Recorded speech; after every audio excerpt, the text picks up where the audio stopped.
दोस्तों, अगर हम भारत के इतिहास पर नजर डालें तो हमें वीरता, संघर्ष और स्वाभिमान की अनगिनत कहानियां दिखाई देती हैं। इस धरती पर ऐसे कई युद्ध हुए जिन्होंने आने वाली पीढ़ियों को साहस और देशभक्ति की प्रेरणा दी। कुछ युद्ध विदेशी आक्रमणकारियों से रक्षा के लिए लड़े गए, कुछ अपने साम्राज्य के विस्तार के लिए, और कुछ ऐसे भी थे जो केवल सम्मान और स्वतंत्रता की रक्षा के लिए लड़े गए। आज हम राजस्थान की धरती पर लड़े गए एक ऐसे ही प्रसिद्ध युद्ध की कहानी जानेंगे जिसने वीरता की अमर मिसाल कायम की। यह युद्ध था बैटल ऑफ हल्दीघाटी। यह कहानी जुड़ी है मेवाड़ के महान योद्धा महाराणा प्रताप से, जिनका नाम आज भी साहस, स्वाभिमान और स्वतंत्रता के प्रतीक के रूप में लिया जाता है। 16वीं सदी के समय भारत कई अलग अलग रियासतों में बंटा हुआ था। इन्हीं में से एक शक्तिशाली और गौरवशाली राज्य था मेवाड़। यह राजपूत वीरता का गढ़ माना जाता था और इसकी राजधानी कभी चित्तौड़गढ़ हुआ करती थी। 9 मई 1540 को मेवाड़ के शासक उदय सिंह द्वितीय के घर एक पुत्र का जन्म हुआ जिसका नाम प्रताप रखा गया। यही बालक आगे चलकर महाराणा प्रताप के नाम से प्रसिद्ध हुआ। बचपन से ही प्रताप साहसी, दृढ़ निश्चयी और पराक्रमी थे। कहा जाता है कि उनका बचपन भील समुदाय के लोगों के बीच बीता, जहां उन्होंने जंगलों में रहना, घुड़सवारी करना, तीर कमान चलाना और युद्ध कला सीखना शुरू किया। इन्हीं कठिन परिस्थितियों ने उन्हें एक महान योद्धा बना दिया।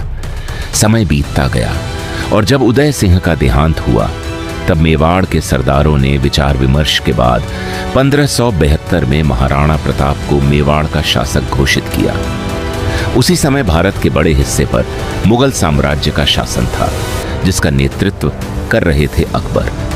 अकबर चाहता था कि पूरे उत्तर भारत की सभी रियासतें उसके अधीन आ जाएं।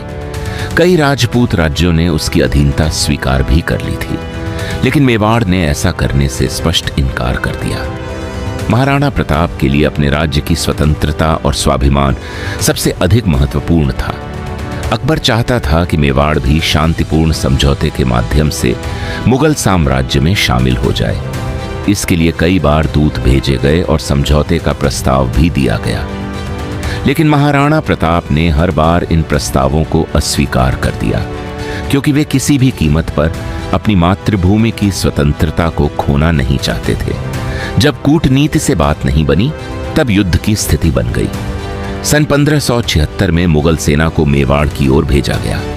इस सेना का नेतृत्व आमेर के राजा मानसिंह प्रथम कर रहे थे। दूसरी ओर महाराणा प्रताप ने भी अपनी सेना को तैयार कर लिया।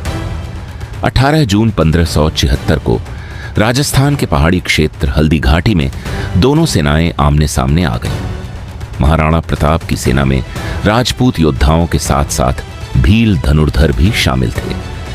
उनके प्रमुख सहयोगियों में हकीम खान सूर और भील नेता राणा पुंजा जैसे वीर शामिल थे। हल्दीघाटी का युद्ध अत्यंत भयंकर था। रणभूमि में तलवारों की टकराहट, घोड़ों की दौड़ और योद्धाओं के रणघोष से वातावरण गूंज उठा था। महाराणा प्रताप अपने प्रसिद्ध घोड़े चेतक पर सवार होकर युद्ध का नेतृत्व कर रहे थे। चेतक केवल एक घोड़ा नहीं बल्कि अपने स्वामी के प्रति अत्यंत निष्ठावान साथी था। युद्ध के दौरान महाराणा प्रताप ने सीधे मानसिंह की ओर आक्रमण किया। उस समय मानसिंह हाथी पर सवार थे।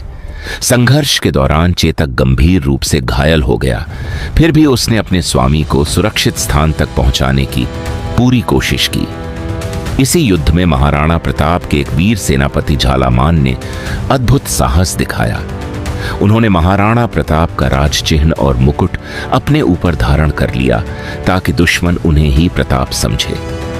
मुगल सैनिक उनका पीछा करने लगे और इस प्रकार उन्होंने अपनी जान देकर महाराणा प्रताप को सुरक्षित निकलने का अवसर दे दिया। यह बलिदान इतिहास में आज भी वीरता के महान उदाहरण के रूप में याद किया जाता है। हल्दीघाटी का युद्ध बहुत भीषण था, लेकिन इसका परिणाम पूरी तरह निर्णायक नहीं रहा। मुगल सेना युद्ध भूमि पर बनी रही, लेकिन वे महाराणा प्रताप को पकड़ नहीं पाए।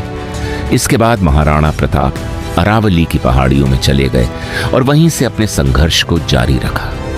धीरे धीरे उन्होंने अपनी शक्ति को फिर से संगठित किया और मेवाड़ के कई क्षेत्रों पर दोबारा अधिकार स्थापित कर लिया। कई वर्षों तक कठिन जीवन और लगातार संघर्ष करने के बाद 19 जनवरी 1597 को महाराणा प्रताप का देहांत हो गया। लेकिन उनका जीवन इतिहास में साहस, स्वाभिमान और स्वतंत्रता की अमर गाथा बन गया। हल्दी घाटी का युद्ध केवल एक ऐतिहासिक घटना नहीं, बल्कि उस जज्बे की कहानी है जो अपने सम्मान और मातृभूमि की रक्षा के लिए किसी भी शक्ति के सामने झुकने से इनकार करता है। यही कारण है कि महाराणा प्रताप का नाम आज भी भारत के इतिहास में अत्यंत सम्मान और गर्व के साथ लिया जाता है।